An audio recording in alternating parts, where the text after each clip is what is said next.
స్వచ్ఛమైన చిక్కడి బాదం పాలు ఎలా చేసుకోవాలో చూసేద్దాం. ఒక బౌల్లోకి అరకప్పు బాదం పప్పు, 2 టేబుల్ స్పూన్ల దాకా జీడిపప్పు వేసుకొని హాట్ వాటర్ యాడ్ చేసుకొని హాఫ్ అన్ అవర్ పాటు నానబెట్టుకోవాలి. హాఫ్ అన్ అవర్ తర్వాత బాదం పప్పు స్కిన్ తీసేసుకొని ఒక మిక్సీ జార్లోకి తీసుకోవాలి. అలాగే జీడిపప్పును కూడా. ఇప్పుడు ఇందులోకి అరకప్పు దాకా కాచి చల్లార్చిన పాలని, అలాగే కలర్ కోసం చిటికెడు కుంకుమ పువ్వు, 2 యాలకులు, 2 టేబుల్ స్పూన్ల దాకా కస్టర్డ్ పౌడర్ వేసుకోవాలి. ఇప్పుడు వీటన్నిటిని కలిపి మెత్తటి పేస్ట్ లాగా గ్రైండ్ చేసుకోవాలి. ఇలా గ్రైండ్ చేసుకున్న పేస్ట్ ని పక్కన పెట్టుకొని స్టవ్ ఆన్ చేసుకొని 1 లీటర్ పాలని 2-3 పొంగులు వచ్చేదాకా బాయిల్ చేసుకోవాలి.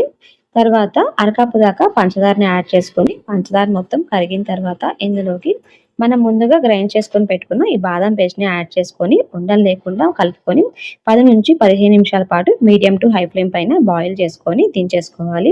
ఇప్పుడు ఈ బాదం పాలని చల్లారిన తర్వాత 3 to 4 అవర్స్ ఫ్రిడ్జ్ లో పెట్టుకొని సన్నగా తరిగిన డ్రై ఫ్రూట్స్ యాడ్ చేసుకొని కూల్ గా సర్వ్ చేసుకుంటే సూపర్ టేస్టీగా ఉంటాయి. ఎలాంటి ఆర్టిఫిషియల్ ఫ్లేవర్స్ యూస్ చేయకుండా ఇంట్లోనే చిక్కడి బాదం పాలు ఎలా చేసుకోవాలో చూసాం కదా. వీడియో నచ్చితే లైక్ చేయండి, సబ్స్క్రైబ్, థాట్స్ చేయండి.